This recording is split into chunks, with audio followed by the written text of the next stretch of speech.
त्रिलोचन लिंग की महिमा। स्कंद जी कहते हैं, मुने, महादेव जी ने त्रिविष्टप लिंग की उत्पत्ति के विषय में जो श्रमहारिणी कथा कही है उसे सुनाता हूं, सुनो। महादेव जी बोले, पार्वती, पृथ्वी पर यह आनंदवन सबसे श्रेष्ठ है। इसमें भी सब तीर्थ श्रेष्ठ हैं। तीर्थों में भी ओमकारेश्वर की भूमि श्रेष्ठ है। मुक्ति का मार्ग प्रकाशित करने वाले ओमकारेश्वर लिंग से भी अत्यंत श्रेष्ठ कल्याण स्वरूप त्रिलोचन लिंग है। जैसे तेजस्वियों में सूर्य और दर्शनीय वस्तुओं में चंद्रमा श्रेष्ठ है, उसी प्रकार समस्त लिंगों में त्रिलोचन लिंग श्रेष्ठ है। जो महाबुद्धिमान मनुष्य काशी में त्रिलोचन लिंग की पूजा करते हैं, वे मेरी प्रीति चाहने वाले त्रिलोक निवासियों के द्वारा पूजनीय हैं। गिरिराज नंदिनी, यद्यपि ओमकार आदि सभी मुख्य लिंग समस्त पापों का नाश करने वाले हैं, परंतु भगवान त्रिलोचन की शक्ति कुछ और ही है। प्रिय, पूर्व काल में जब मैं योग युक्त होकर बैठा था, उस समय यह महान लिंग 7 पातालों का भेदन करके भूतल से मेरे सामने प्रकट हुआ था। यह त्रिलोचन लिंग ज्ञान दृष्टि देने वाला बताया गया है। जो भगवान त्रिलोचन के भक्त हैं, वे सभी त्रिलोचन स्वरूप हैं, मेरे पार्षद हैं और जीवन मुक्त हैं। वैशाख शुक्ला तृतीया को पिलपिला कुंड में स्नान करके जो भक्ति पूर्वक उपवास करके रात्रि में जागरण और त्रिलोचन की पूजा करते हैं, फिर प्रातः काल वहीं स्नान करके त्रिलोचन लिंग की पूजा करके पितरों के उद्देश्य से अन्न और दक्षिणा सहित धर्म घट दान करते हैं, तत्पश्चात शिव भक्तों के साथ बैठकर पारणा करते हैं, वे इस पार्थिव शरीर का त्याग करके पुण्य से प्रेरित हो निश्चय ही मेरे आगे चलने वाले पार्षद होते हैं। स्कंद जी कहते हैं, मुने, प्राचीन रथंतर कल्प की बात है।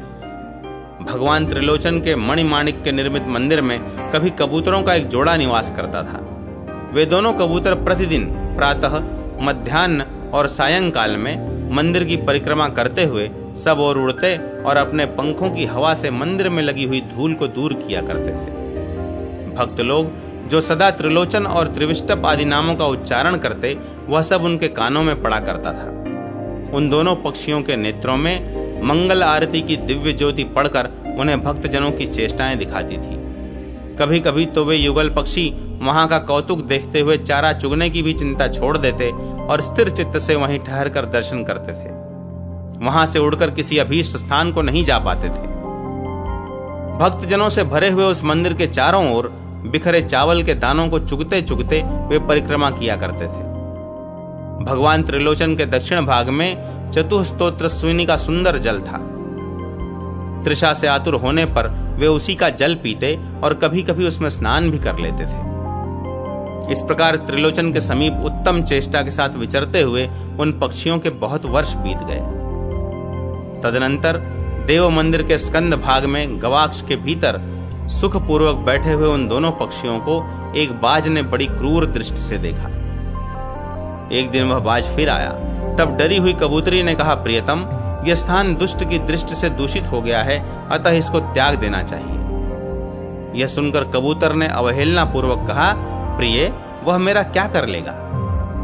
कबूतरी बोली, जो उपद्रव आने पर भी अपने स्थान को छोड़कर अन्यत्र नहीं चला जाता, वह पंगु नदी के किनारे के वृक्ष की भांति नाश को प्राप्त होता है। नाथ, जब तक यह काल रूपी बाज हम लोगों से बहुत दूर है, तभी तक तुम मुझे त्याग कर भी दूर चले जाओ, क्योंकि तुम्हारे जीवित रहने पर इस भूतल में कुछ भी दुर्लभ नहीं होगा। तुम्हें पुनः स्त्री, मित्र, धन और गृह प्राप्त हो जाएगा।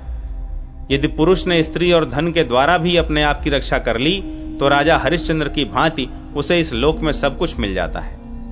यह आत्मा ही प्रिय बंधु है और यह आत्मा ही महान धन है। धर्म, अर्थ, काम और मोक्ष का उपार्जन करने वाला भी यह आत्मा ही है। जब तक आत्मा में क्षेम है, तभी तक त्रिलोकी में क्षेम है। किंतु उत्तम बुद्धि से युक्त पुरुष उस क्षेम को भी यश के साथ प्राप्त करना चाहते हैं। जिस क्षेम में सुयश का अभाव है, उससे तो मृत्यु ही अच्छी है। पुरुष जब नीति के मार्ग पर चलता है, तभी उसे यश की प्राप्ति होती है। अतः नाथ, इस नीति के मार्ग का श्रवण करके इस स्थान से अन्यत्र चले जाइए। उत्तम बुद्धि वाली अपनी स्त्री कपोती के ऐसा कहने पर भी कबूतर उस स्थान से नहीं निकला। तब प्रातः काल आकर उस बलवान बाज ने कपोत के निकलने के मार्ग को रोक लिया और उससे कहा, कपोत, तुझे धिक्कार है, तुझमें तो जरा भी पौरुष नहीं है। अरे दुर्बुद्धि, या तो युद्ध कर या मेरी बात मानकर यहां से निकल भाग। यदि भूख से क्षीण होकर तू यहां प्राण देगा तो तुझे पीछे निश्चय ही नरक में जाना पड़ेगा। उत्तम बुद्धि वाले मनुष्य पुरुषार्थ का आश्रय लेकर संकट से मुक्त होने के लिए प्रयत्न करते हैं। इस प्रकार बाज के फटकारने और पत्नी के उत्साह दिलाने पर कबूतर अपने दुर्ग के द्वार पर आकर उस बाज से युद्ध करने लगा। बेचारा भूख प्यास से पीड़ित था, अतः बलवान बाज ने उसे पंजों से पकड़ लिया और कबूतरी को भी चोंच में दबा लिया। इस प्रकार उन दोनों को पकड़कर बाज शीघ्र ही आकाश में उड़ गया। तब कबूतरी ने कहा, नाथ, यह स्त्री है, ऐसा समझकर तुमने मेरी बातों की उपेक्षा की, इसी से आज इस अवस्था को प्राप्त हुए हो। क्या करूं, मैं अबला हूं, परंतु अब भी मैं तुम्हारे हित की बात कहती हूं, तुम बिना विचारे ही उसका पालन करो। जब तक मैं इसकी चोंच में पड़ी हूं और जब तक यह पृथ्वी पर पहुंचकर स्वस्थ नहीं हो पाता है, तब तक ही तुम अपने को इसके चंगुल से छुड़ाने के लिए इस शत्रु के पंजे में चोंच मारो। पत्नी की यह बात सुनकर कबूतर ने वैसा ही किया। फिर तो पैर में पीड़ा होने से बाज बहुत देर तक ची ची करता रहा। इतने में ही कपोती उसके मुख से छूटकर उड़ गई। इधर पांव की उंगलियों के शिथिल होने से कबूतर भी छूटकर गिर पड़ा। अतः बुद्धिमान पुरुषों को विपत्ति में भी कभी उद्योग नहीं छोड़ना चाहिए, क्योंकि उद्यमी पुरुष दुर्बल हों तो भी सफलता के भागी होते हैं। अतः मनीषी पुरुष विपत्ति काल में भी उद्यम की प्रशंसा करते हैं। तदनंतर वे दोनों पक्षी काल योग से मुक्तिपुरी अयोध्या में सरयू के किनारे मृत्यु को प्राप्त हुए। उनमें से एक कबूतर तो विद्याधर हुआ। वह मंदार दामा का पुत्र था और उसका नाम परिमलालय रखा गया था। वह कुमारावस्था से ही शिवजी की भक्ति में तत्पर हुआ। उसने अपने मन और इंद्रियों को पूर्णतः जीत लिया था। भगवान त्रिलोचन की शरण लेने से पूर्व जन्म के अभ्यासवश उसने यह नियम कर लिया कि जब तक शरीर स्वस्थ है तब तक इंद्रियों में शिथिलता नहीं आ जाती, तब तक काशी में भगवान त्रिलोचन की पूजा किए बिना मैं थोड़ा भी भोजन नहीं करूंगा। ऐसी प्रतिज्ञा लेकर वह परिमलालय प्रतिदिन काशी में त्रिलोचन का दर्शन करने के लिए आता था। उधर वह कपोती भी पाताल में नागराज रत्नद्वीप के घर में कन्या रूप से उत्पन्न हुई। उसका नाम रत्नावली रखा गया। उसकी दो सखियां थीं, जिनमें से एक का नाम प्रभावती और दूसरी का नाम कलावती था। ये दोनों सदा रत्नावली के साथ रहती थी। उस कन्या ने अपने पिता को शिव भक्ति में तत्पर देख यह नियम लिया, मैं प्रतिदिन अपनी दोनों सखियों के साथ काशी में त्रिलोचन की पूजा करके ही मौन व्रत का त्याग करूंगी, अन्यथा नहीं।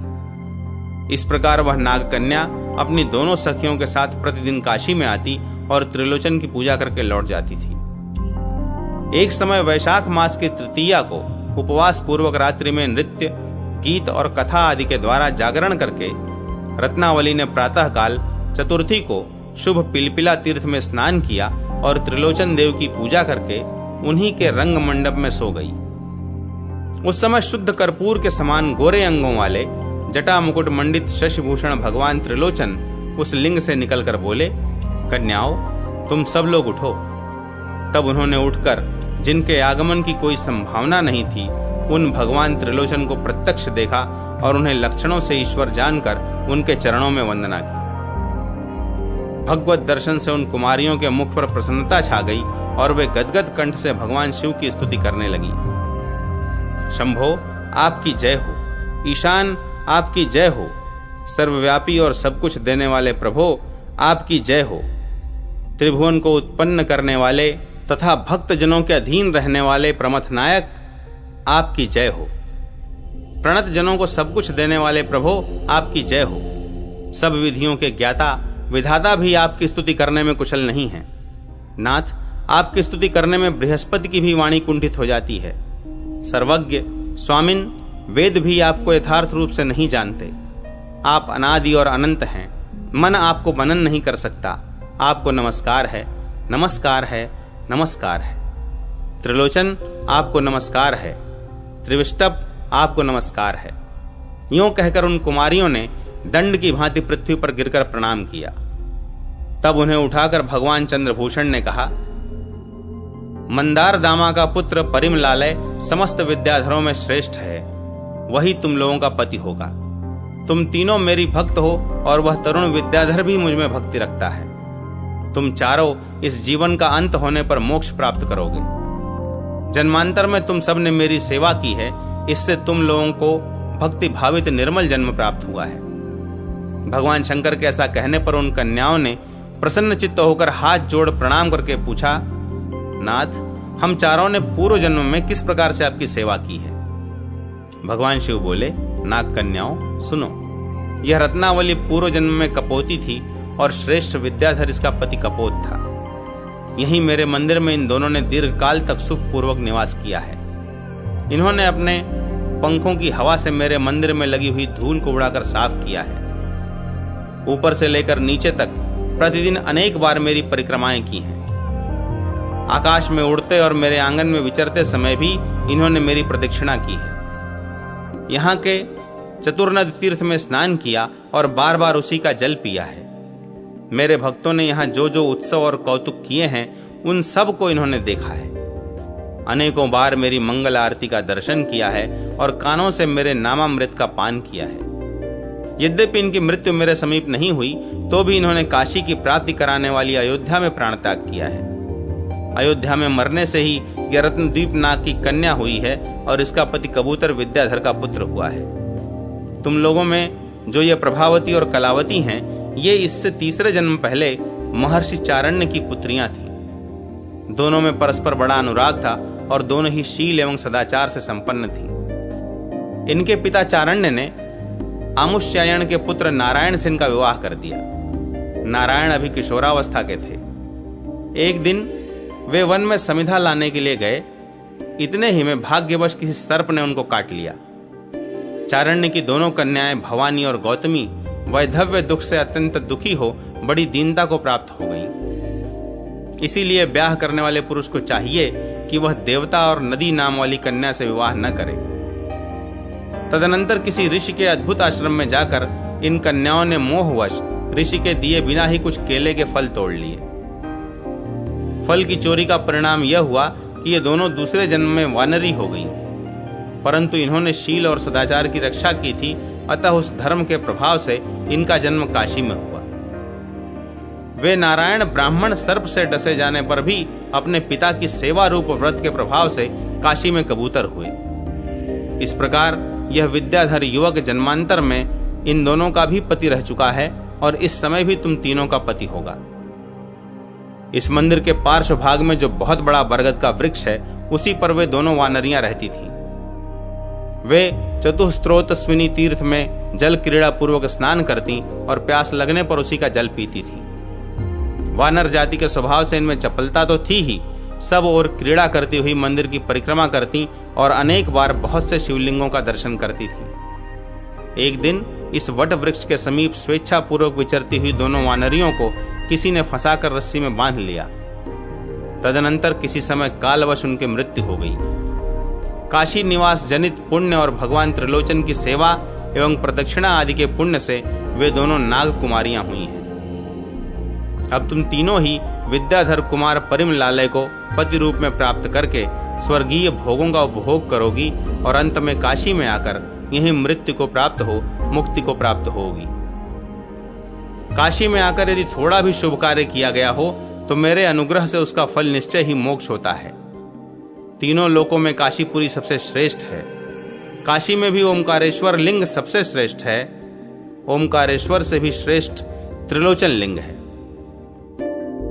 इसमें सदा ही स्थित होकर मैं अपने भक्तों को मोक्ष प्रदान करता हूं। अतः काशी में सर्वथा प्रयत्न करके भगवान त्रिलोचन की पूजा करनी चाहिए। ऐसा कहकर देव देवेश्वर भगवान शिव मंदिर के भीतर चले गए। वे कन्याएं भी अपने अपने घर गईं और वहां माता के आगे सब बातें बताकर कृतकृत्य सी हो गईं। तदनंतर एक दिन वैशाख मास में महायात्रा का समय आया। उसमें विद्याधर और नाग त्रिलोचन महादेव के समीप विरज महाक्षेत्र में एकत्र हुए। फिर भगवान के वरदान से परस्पर कुल का परिचय पूछकर उन नागों ने अपनी तीनों कन्याओं को विद्याधर कुमार परिमलालय के साथ ब्याह दिया। इस विवाह से तीनों पुत्र वधुओं को पाकर विद्याधर राज मंदारदामा बहुत प्रसन्न हुए। इधर नागराज रत्नद्वीप, भुजंगराज पक्षी और फणींद्र त्रिशिक भी परिमलालय को जामाता के रूप में पाकर परम संतुष्ट हुए। इस विवाहोत्सव को संपन्न करके सभी स्वजन भगवान त्रिलोचन लिंग के गौरव का वर्णन करते हुए अपने अपने लोक को चले गए। श्रीमान विद्याधर परिमलालय उन नाग कन्याओं के साथ पर्याप्त सुख भोगने के पश्चात काशी में आकर भगवान त्रिलोचन की सेवा में संलग्न हुए और वहां मधुर गीत गाते हुए पत्नियों सहित त्रिलोचन लिंग में लय को प्राप्त हो गए। स्कंद जी कहते हैं, कलयुग में भगवान त्रिलोचन की महिमा महादेव जी ने गुप्त रखी है, इसलिए जिनमें सात्विक भाव की कमी है ऐसे मनुष्य उस शिवलिंग की उपासना नहीं करते हैं।